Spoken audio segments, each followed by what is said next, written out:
Commander Zephyx had seen countless species across the galaxy, but humans were different. Standing at the observation deck of the Galactic Council's flagship, he watched the blue and green planet slowly rotate below.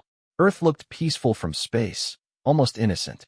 The swirling white clouds and vast oceans gave no hint of the violent history that lay beneath. "Sir, the human delegation is requesting permission to board," his aide, Lieutenant Crix, announced through the communication device implanted behind his ear. Zephyx nodded, his forearms adjusting the ceremonial sash across his chitinous chest. As a member of the peaceful Zenthari race, he found violence distasteful. His people had evolved beyond such primitive behaviors millions of years ago. They resolved conflicts through meditation and careful negotiation. War was a concept so foreign to them that they had to study other species to understand it. "Grant them permission," he replied, his voice carrying the melodic tone common to his species. "And remind security to keep their weapons visible. We cannot appear weak before these barbarians." The humans had only recently achieved faster-than-light travel, a milestone that automatically granted them consideration for council membership. But their application had been met with skepticism. The preliminary reports about human society were troubling. Wars, violence, competition, these were the hallmarks of a primitive civilization that had no place among the enlightened species of the galaxy. Zephyx made his way to the docking bay, accompanied by a small entourage of council representatives.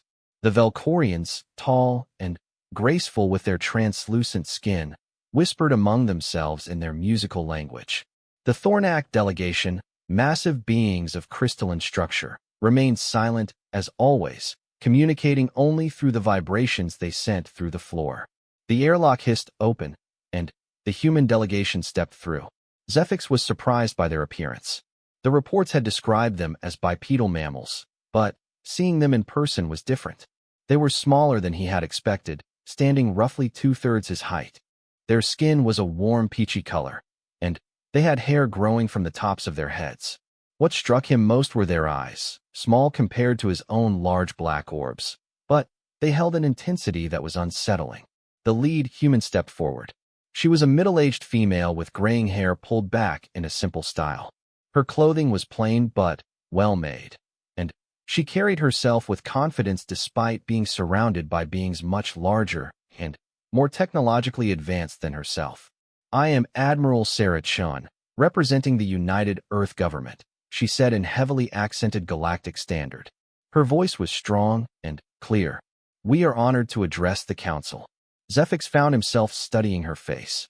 Human expressions were still largely a mystery to him, but there was something in her eyes that reminded him of veteran soldiers from warrior species like the Kreldak. Yet humans were supposed to be a young species, barely past their primitive stage. "Welcome aboard the Harmony," Zephyx replied formally. "I am Commander Zephyx of the Zenthari. The Council is eager to learn about your species and evaluate your application for membership." The formal greetings continued as they made their way through the ship's corridors. The humans seemed impressed by the advanced technology around them. Walls that shifted color based on mood, gravity fields that could be adjusted at will, and air that was perfectly filtered and climate-controlled. Yet Zephyx noticed they didn't gawk like most primitive species did. Instead, they observed everything with the calculating gaze of military tacticians. The council chamber was a vast spherical room with representatives floating at different levels according to their species' preferences. The aquatic Nephilim swam in their transparent water spheres near the top, while the silicon-based Rogoth preferred the lower levels where gravity was stronger. At the center, a platform waited for the humans. "Before we begin formal proceedings," announced High Counselor Vorth, his ancient voice echoing through translation devices, "we must address certain concerns about human society. Our scouts have observed disturbing patterns of behavior on your world." Admiral Chen stepped forward. "We understand your concerns, High Counselor. We know that some of our historical practices may seem primitive to advanced civilizations such as yourselves." Primitive. The voice belonged to Counselor Grex of the warlike Malthorian Empire, one of the few aggressive species in the Council. Even they had found human behavior excessive. "Your people have been in a state of near-constant warfare for your entire recorded history. You fight over resources, ideologies, territorial boundaries, and sometimes for no apparent reason at all. Murmurs of agreement rippled through the chamber. Zephyx had read the reports himself. Humans had fought thousands of wars, some lasting decades, or even centuries. They had developed weapons capable of destroying their entire planet and had come close to using them on multiple occasions. Your species appears to glorify violence, continued another counselor. Your entertainment media celebrates conflict. Your historical heroes are primarily military figures. How can we trust a species that seems incapable of peaceful coexistence even among its own kind? Admiral Chun was quiet for a moment, and Zephyx could see her carefully considering her response. When she spoke, her voice carried a weight that seemed to settle over the entire chamber. Honorable counselors, what you see as glorification of violence, we see as remembrance of sacrifice. Yes, we have fought many wars. Yes, we have made terrible weapons. But every conflict has taught us something about ourselves and about the price of freedom. She gestured to the other humans in her delegation. Each person here represents a world that was once divided by conflict, but is now united. We learn to work together not despite our differences, but because of them. Our capacity for war is matched only by our capacity for growth. The chamber remained skeptical.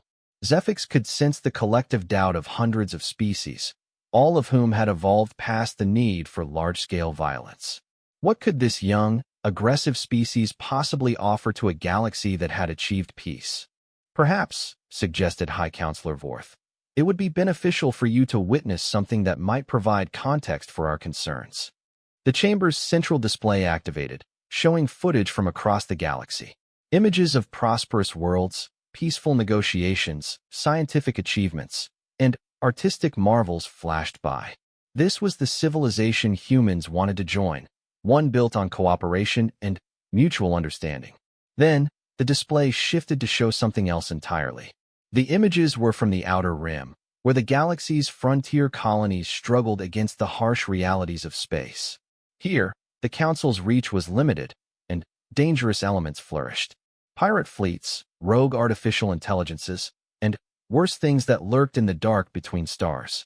These are the Devourers, High Counselor Vorth explained as the display showed massive, insectoid ships swarming around a planet. They appeared 6 months ago from beyond our galaxy. They consume everything in their path, organic matter, technology, even the metals and planetary cores. The footage was horrifying. Zephyx watched as the creatures systematically stripped entire worlds bare, leaving nothing but empty rock floating in space. Their ships were biological in nature, constantly growing and adapting. Traditional weapons seemed to have little effect on them. We have lost 17 colonies so far, the High Counselor continued. Our fleets have engaged them in battle, but our weapons are designed for precision and minimal damage. We fight to disable, not to destroy. The Devourers fight only to consume. Admiral Chen leaned forward, her expression intense. How many ships have you lost? Nearly 300 vessels, replied Counselor Grex, his warrior pride clearly wounded. Even the Malthorian battle fleets have been unable to stop their advance. They adapt to our weapons faster than we can develop new ones. Zephyx could see the Admiral processing this information, her mind working through tactical possibilities. When she spoke again, her voice had changed. The diplomatic tone was gone, replaced by something harder and more direct. High Counselor, with respect, you're fighting the wrong kind of war. The chamber fell silent. For a primitive species to critique the combined military wisdom of the galaxy's greatest civilizations was beyond presumptuous. Explain, demanded Counselor Grex. Admiral Chun stood straighter. You said your weapons are designed for precision and minimal damage. You fight to disable, not to destroy. That's admirable when dealing with civilized opponents who share your values. But these Devourers aren't civilized. They don't negotiate, they don't surrender, and they don't show mercy. Fighting them with restraint is like trying to perform surgery with gloves on. Technically possible, but not optimal. Are you suggesting we abandon our principles? High Counselor Vorth's voice carried a note of disapproval. I'm suggesting that sometimes protecting your principles requires you to temporarily set them aside, Admiral Chen replied. We humans have a saying, when fighting monsters, be careful not to become one yourself. But Sometimes, you have to fight monsters. Zephix found himself intrigued despite his reservations. There was a logic to her words that was disturbing in its simplicity. The council had spent so long perfecting peaceful solutions that they had forgotten how to wage effective war. "What would you suggest?" he asked, surprising himself by speaking. Admiral Chun turned to face him directly, and he saw something in her eyes that chilled him. It was the look of a predator evaluating prey, calculating angles of attack, and weaknesses to exploit. "Let us see your tactical data," she said simply. "Let us study how these devourers fight, how they move, how they adapt. Then, let us show you what humans do when we fight for survival." The chamber erupted in discussion. Some counselors were outraged at the suggestion that primitive humans could succeed where advanced civilizations had failed. Others were curious about what perspectives a warrior species might offer. A few, like Zephix, were beginning to wonder if perhaps they had been too quick to dismiss human potential. High Counselor Vorth raised his hand for silence. "This is highly irregular. To share classified military intelligence with a non-member species." "High Counselor," interrupted Admiral Chun, 18 colonies have been destroyed in 6 months. How many more will die while we debate regulations?" The old counselor was quiet for a long moment. Around the chamber, representatives whispered among themselves in dozens of different languages. The translation systems created a low hum of overlapping voices. "Very well," High Counselor Vorth finally announced. "We will provide you with our tactical data. But understand that this is not an offer of alliance or membership. This is a consultation." Admiral Chen nodded. "Understood. We'll need a secure facility to review the information and time to analyze the devourer's patterns. Give us 72 hours. 72 hours? Counselor Grex laughed, a sound like grinding stone. "The Malthorian war colleges have been studying these creatures for months. What can you accomplish in 3 days that we cannot?" Admiral Chen smiled, and Zephix suddenly understood why he had found her gaze so unsettling. It wasn't the look of a predator at all. It was the look of something far more dangerous, a human who had been given a problem to solve. "Counselor Grex," she said quietly, "humans have been perfecting the art of war for over 10,000 years. We've fought each other, our environment, and everything else that's tried to kill us. We've survived ice ages, plagues, asteroid impacts, and our own worst instincts. We're still here because we're very good at one thing above all others." She paused, letting the silence stretch across the chamber. "We're good at learning how to kill things that are trying to kill us." The chamber felt completely silent. Even the environmental systems seemed to quiet down, as if the ship itself was holding its breath. 72 hours, High Counselor Vorth agreed finally. "Commander Zephix will serve as your liaison and provide whatever assistance you require." Zephix felt all 4 of his arms tense involuntarily. He had not volunteered for this assignment, but he understood that it was not really a request. Someone needed to monitor the humans closely, and his position as fleet commander made him the logical choice. As the council session ended and the various delegations began to disperse, Admiral Chen approached him directly. "Commander Zephix," she said, extending one of her small hands in what he recognized as a human greeting gesture. "I look forward to working with you." He clasped her hand carefully with one of his own, surprised by the strength of her grip. Human bones were denser than they appeared, and their muscles were more efficient than those of most species. "Admiral Chun," he replied formally, "I must ask, are you truly confident that your species can solve a problem that has challenged the greatest military minds in the galaxy?" Her smile never wavered. "Commander, you said that our preliminary reports troubled you because of our history of violence and warfare. What if I told you that our history of warfare is exactly why you should have hope?" Before he could ask what she meant, she had turned away to join her delegation. Zephix watched them leave, their movements precise and coordinated like a military unit even in diplomatic settings. As he made his way back to his quarters, Zephix found himself thinking about the legends his people told about the old days, before they had evolved past violence. Ancient stories spoke of warrior races that could turn the tide of impossible battles through sheer ferocity and determination. Most Zenthari considered these stories to be primitive myths, cautionary tales about the dangers of uncontrolled aggression. But what if they weren't myths? What if they were memories? Looking out at the blue planet below, Zephyx wondered if perhaps the galaxy was about to remember what it had forgotten about the nature of war, and whether that remembering would save them all or destroy everything they had built. The next 72 hours would either prove that the Council was right to fear humanity's violent nature, or reveal that sometimes violence was the only answer that evil understood. Either way, Zephyx knew that nothing would ever be the same again. The secure briefing room aboard the Harmony was designed to accommodate multiple species, with adjustable gravity, atmosphere, and seating arrangements. Admiral Chun had requested modifications to create what she called a war room, a concept that made many council members uncomfortable. The changes were subtle but telling. All the decorative elements had been removed, the lighting had been made harsh and bright, and multiple display screens now covered every wall. Commander Zephyx arrived to find the human delegation already hard at work. They had been reviewing tactical data for 18 hours straight, stopping only for brief periods of rest. What disturbed him most was how comfortable they seemed in this environment. While other species found the sterile, military atmosphere oppressive, the humans appeared to thrive in it. Admiral Chin stood before a massive holographic display showing the galactic sector where the Devourers had first appeared. Her team was scattered around the room, each focused on different aspects of the data. One human studied ship movement patterns, another analyzed the biological structure of the Devourer vessels, and a third calculated resource consumption rates. Commander Zephyx. Admiral Chin greeted him without turning around. Perfect timing. We're ready to present our initial findings. Initial findings? Zephyx was surprised. The Council's best military analysts had spent months on this data. You've been reviewing the information for less than a day. Sometimes fresh eyes see patterns that familiarity misses, replied the Admiral. She gestured to the holographic display. Tell me, Commander, what do you see when you look at the Devourer attack patterns? Zephyx studied the three-dimensional map.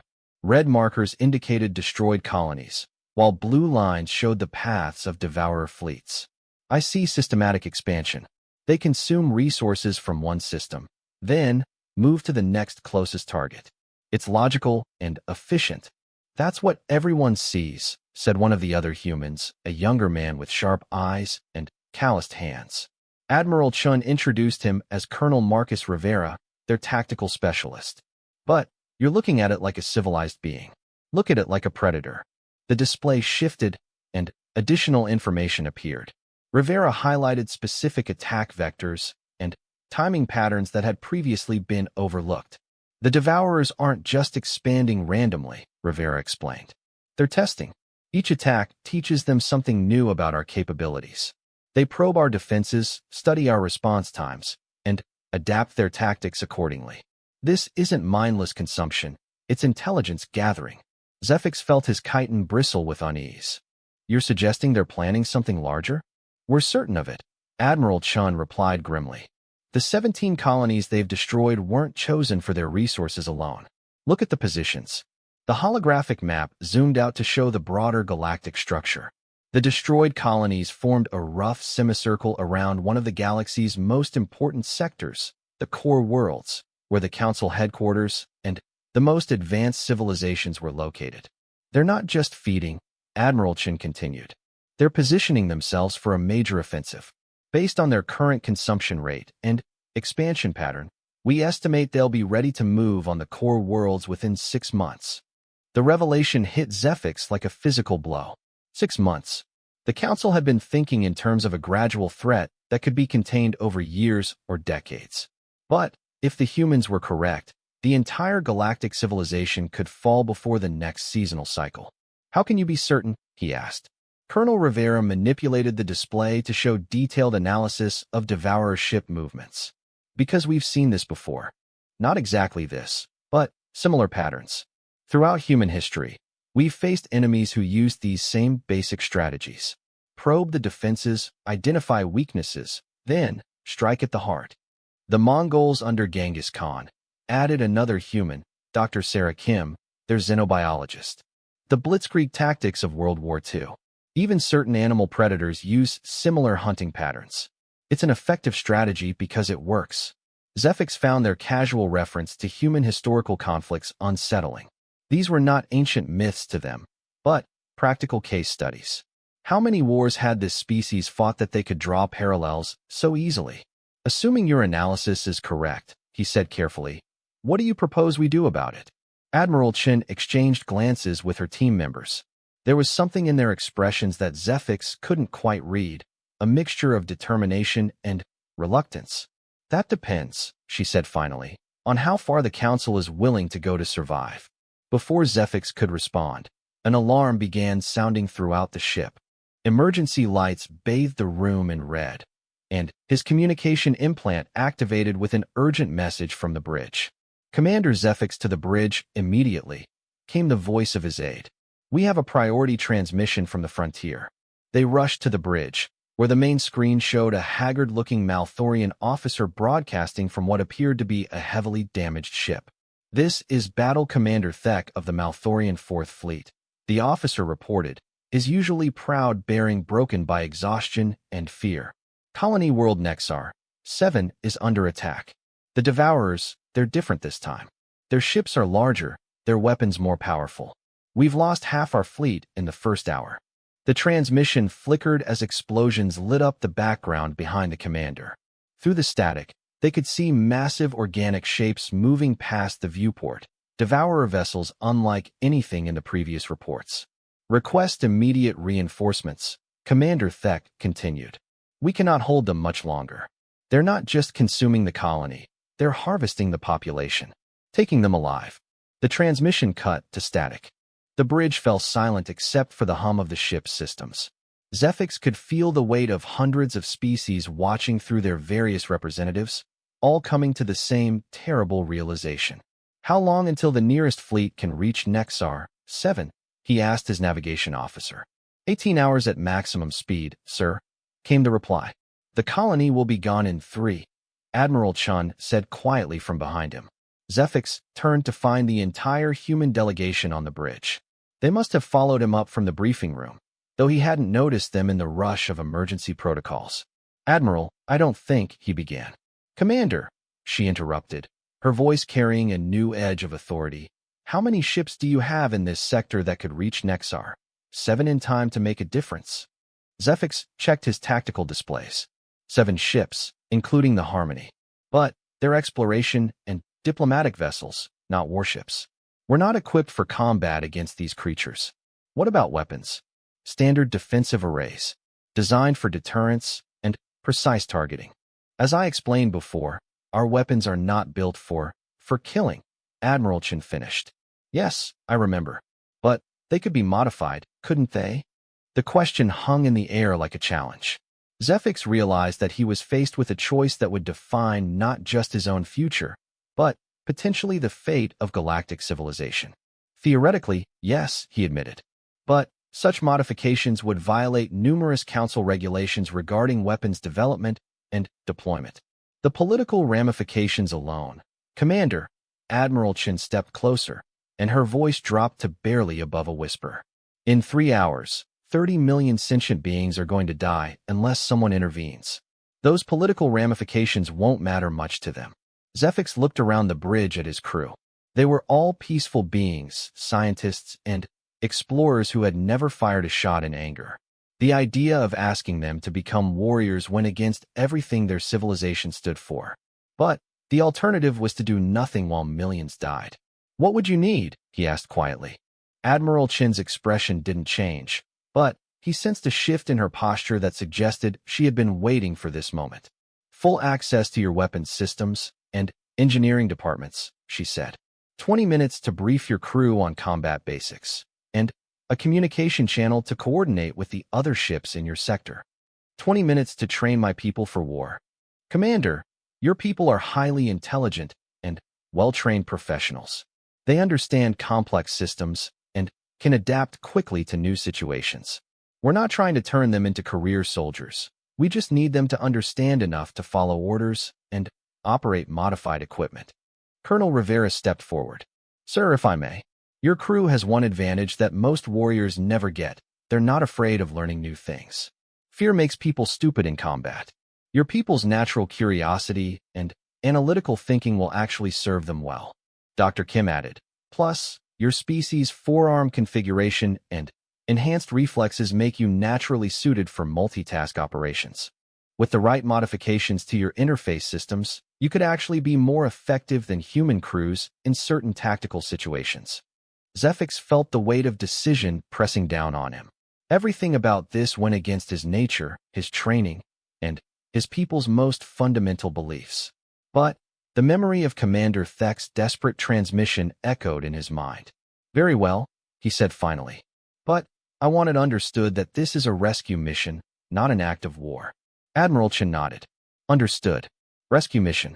But, Commander, rescue missions in hostile territory require different rules of engagement than exploration missions in friendly space." The next 20 minutes passed in a blur of frantic activity. The human team split up across the 7 ships, working with unprecedented speed to modify weapons systems and brief crews on basic combat procedures. Zephyx found himself watching in amazement as his peaceful exploration fleet was gradually transformed into something resembling a military force. The modifications to their weapons were surprisingly simple but effective. Instead of the precise, low-energy beams designed to disable systems without causing permanent damage, the humans showed them how to concentrate their energy output into devastating bursts capable of punching through heavy armor. They also demonstrated tactics for coordinating fire between multiple ships and methods for targeting the most vulnerable parts of enemy vessels. "Remember," Admiral Chun addressed the combined crews via ship-to-ship communication, "our goal is to break the siege and evacuate as many colonists as possible. We're not trying to destroy the entire Devourer force, just hurt them enough to create an opening." Dr. Kim had been studying the biological scans of Devourer ships and added, "Based on their cellular structure, these vessels are essentially living creatures. They feel pain and can be intimidated if you inflict enough damage quickly. Think of them as predators, not machines. Show them that attacking you costs more than it's worth." As they prepared to jump to faster-than-light speed, Zephyx found himself standing beside Admiral Chun on the bridge. Around them, his crew worked with grim determination, their usual cheerful chatter replaced by focused concentration. "Admiral," he said quietly, "what if we're too late?" She was silent for a moment, watching the stars streak past as they entered hyperspace. When she spoke, her voice carried a weight of experience that reminded him again how young his peaceful civilization really was. "Then, we make sure the Devourers remember why it was a mistake to hurt innocent people," she replied. "And we make sure it doesn't happen again." The journey to Nexar 7 took 2 hours and 43 minutes. When they emerged from hyperspace, the scene that greeted them was worse than anything in the previous reports. The colony world was partially shrouded in dark, organic-looking clouds that seemed to be feeding on the atmosphere itself. Massive Devourer ships, each 1 kilometer long, floated in orbit like diseased whales. Smaller vessels swarmed around the planet's surface, and the energy readings suggested they were indeed harvesting the population. Of the Malthorian fleet, only 3 ships remained, all heavily damaged and fighting desperate holding actions against overwhelming odds. "My God," whispered Lieutenant Crix from the navigation station. "There are so many of them." Admiral Chin studied the tactical display with the calm focus of someone who had faced impossible odds before. 37 major vessels, approximately 200 smaller craft. Their formation is designed for harvesting, not defense. They're not expecting resistance. She turned to Zephyx. "Commander, this is your operation. What are your orders?" The question caught him off guard. He had expected the humans to take command, but Admiral Chun was looking at him with clear expectation of leadership. For a moment, he felt the full weight of responsibility for not just his own crew, but potentially the survival of an entire world. Then, something shifted inside him. Perhaps it was the sight of the suffering world below, or the memory of Commander Thek's desperate call for help. But, suddenly, the peaceful explorer found within himself something he had never known existed, the will to fight. "All ships," he announced over the communication system, his voice steady and strong. "This is Commander Zephyx. We are going to save as many people as we can. Follow the tactical plans provided by the human advisors. Strike hard, strike fast. And remember, courage is not the absence of fear, but action in spite of it." Admiral Chen smiled, and For the first time since meeting her, Zephyx thought it looked genuinely warm rather than calculating. "All ships," she added, "weapons free. Let's go to work." The 7 modified exploration vessels accelerated toward the swarm of Devourer ships, their weapons charging for the first truly offensive action any of them had ever taken. Behind them, the stars watched silently as a peaceful species prepared to learn the terrible art of war. The battle for Nexar 7 began like a whisper and erupted into a roar that shook the foundations of everything Commander Zephyx thought he knew about warfare. Their modified fleet approached the Devourer swarm in a formation that Admiral Chun called Hammer and Anvil. 3 ships would draw attention and absorb the enemy's initial response, while 4 others would strike from an unexpected angle. It was simple in concept, but required precise timing and absolute trust between crews who had never fought together before. "First contact in 30 seconds, reported Lieutenant Crix, his voice tight with anxiety. The navigation officer's 4 hands moved across his controls with mechanical precision, but Zephyx could see the tremor in his movements. Admiral Chen stood beside the tactical station, watching the approaching Devourer vessels with the focused intensity of a master craftsman examining her tools. "Remember, Commander," she said quietly, "the first 30 seconds of any battle determine everything that follows. Show them strength, and they'll respect you. Show them weakness, and they'll devour you." The Devourer ships were unlike anything in Zephyx's experience. Where Galactic Council vessels were elegant constructions of metal and energy, these creatures were organic nightmares. Their hulls pulsed with veins of bioluminescent fluid, and weapon ports opened and closed like breathing gills.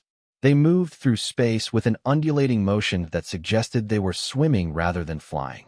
"Incoming transmission from the lead Malthorian vessel," announced the communications officer. Commander Thek's battered face appeared on the main screen. His proud warrior bearing was gone, replaced by desperate hope. "Unknown vessels, identify yourselves. Are you reinforcements?" "This is Commander Zephyx of the Galactic Council ship Harmony," Zephyx replied, surprised by the steadiness of his own voice. "We're here to assist in evacuation operations." "Evacuation?" Thek's expression shifted to confusion. "Commander, these creatures cannot be reasoned with or escaped from. They hunt faster than most ships can flee. If you're not here to fight, you should leave immediately before." His transmission cut off as a massive biological projectile struck his ship's hull. The impact sent the Malthorian vessel spinning, its shields flickering and failing. "Contact," announced Admiral Chen calmly. "All ships, execute Alpha pattern. Weapons free." What happened next would be replayed in military academies across the galaxy for generations to come.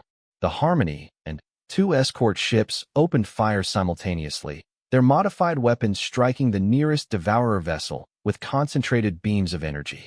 The creature's biological hull, which had shrugged off countless previous attacks, suddenly blazed with pain fire as the enhanced weapons tore through its defenses.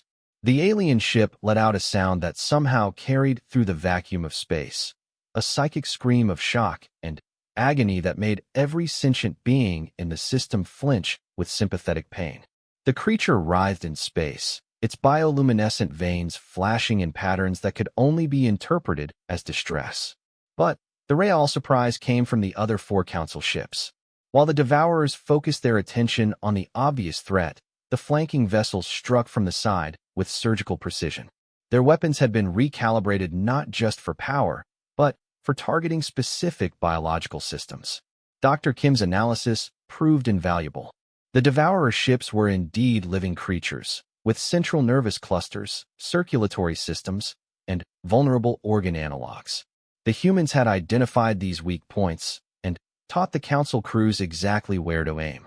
The first Devourer ship died within minutes, its biological systems shutting down in cascade failure.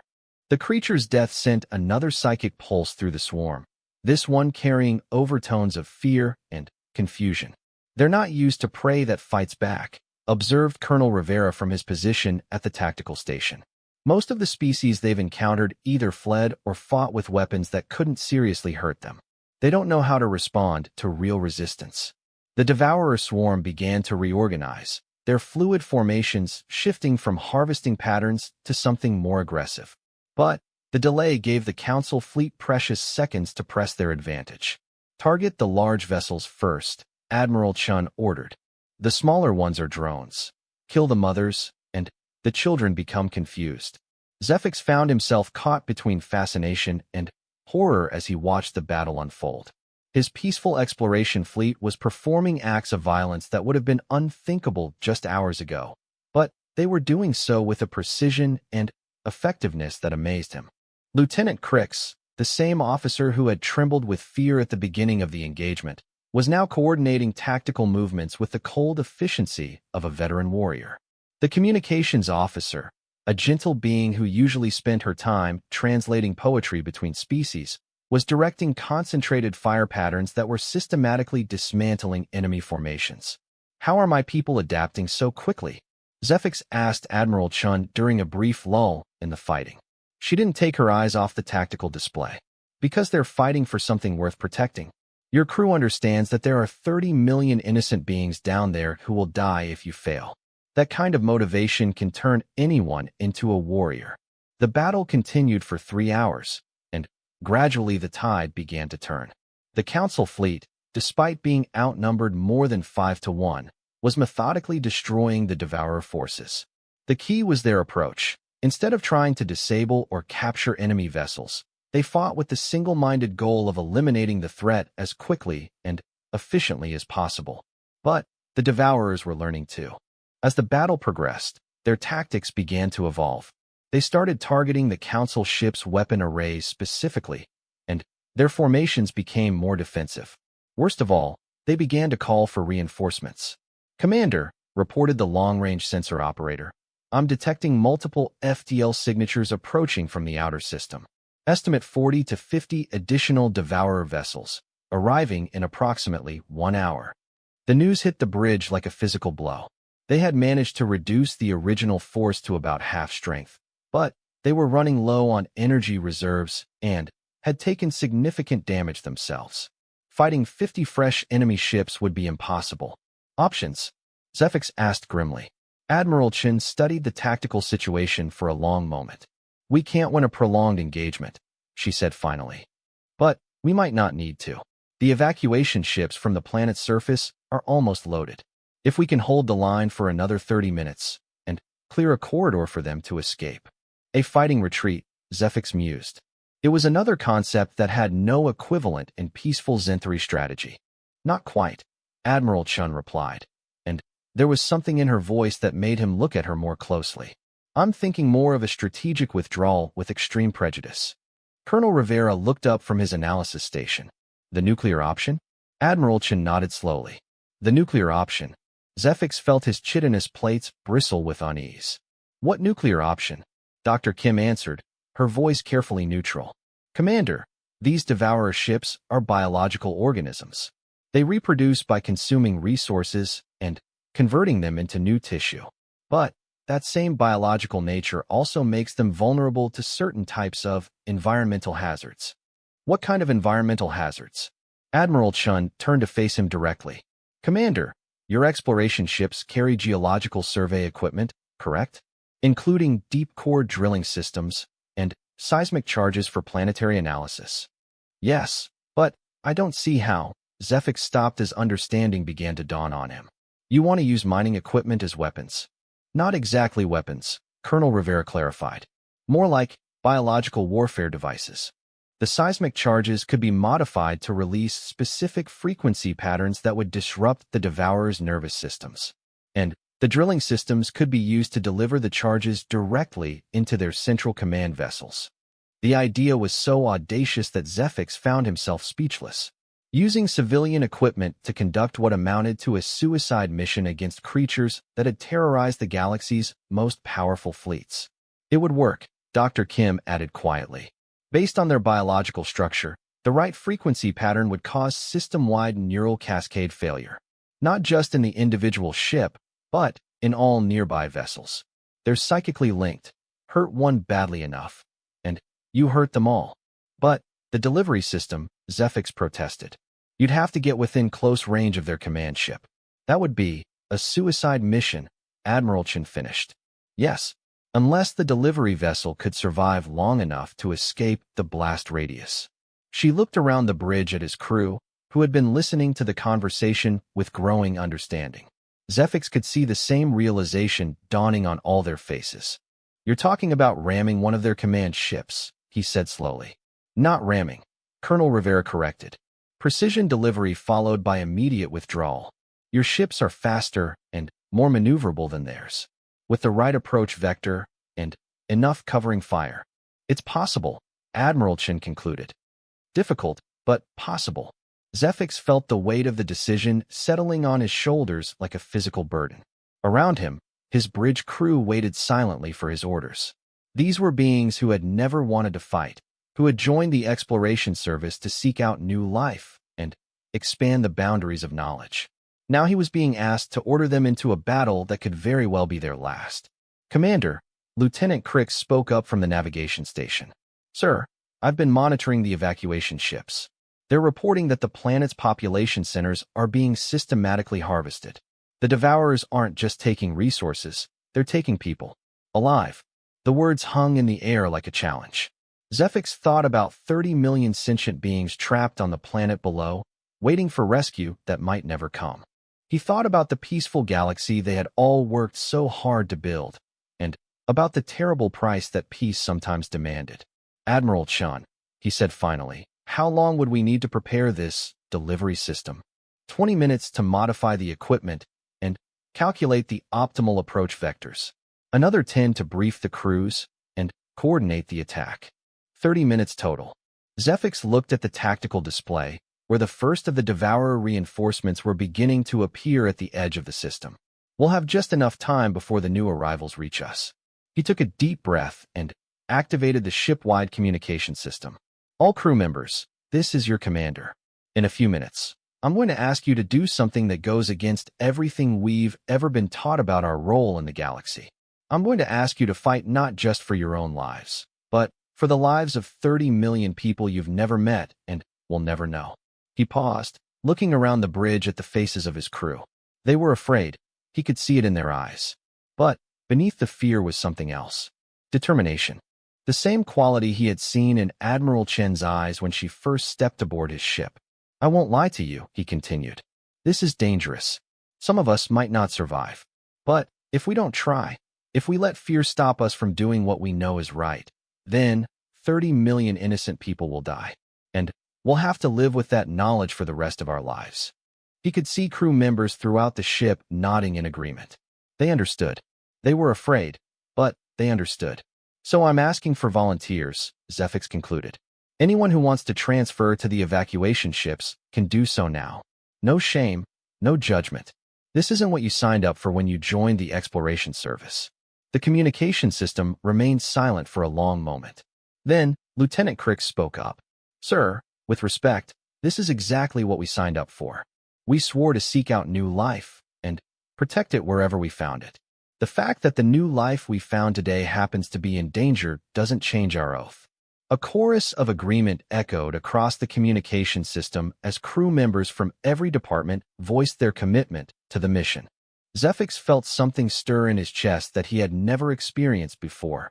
Pride in his people, not for their peaceful nature or scientific achievements, but for their courage in the face of overwhelming odds. Very well, he announced. All departments, begin preparation for Operation Last Light. We have 30 minutes to save a world. As his crew began the frantic preparations for their desperate gambit, Zephyx found himself standing beside Admiral Chen at the tactical station. The human woman was studying the enemy formations with the same calm focus she had shown throughout the battle. Admiral, he said quietly, win or lose, I want you to know that my people have learned something important today. She looked up at him with those intense human eyes. What's that, Commander? We've learned that sometimes the greatest act of peace is being willing to fight for it. Admiral Chen smiled, and for the first time since he had met her, Zephyx thought he saw something other than calculation in her expression, something that looked almost like pride. Commander, she said softly, I think your people are going to do just fine in this galaxy. Outside the viewports, The stars watched silently as a peaceful species prepared to discover what they were truly capable of when everything they valued was threatened. The battle for Nexar 7 was about to reach its climax, and the universe would never be quite the same again.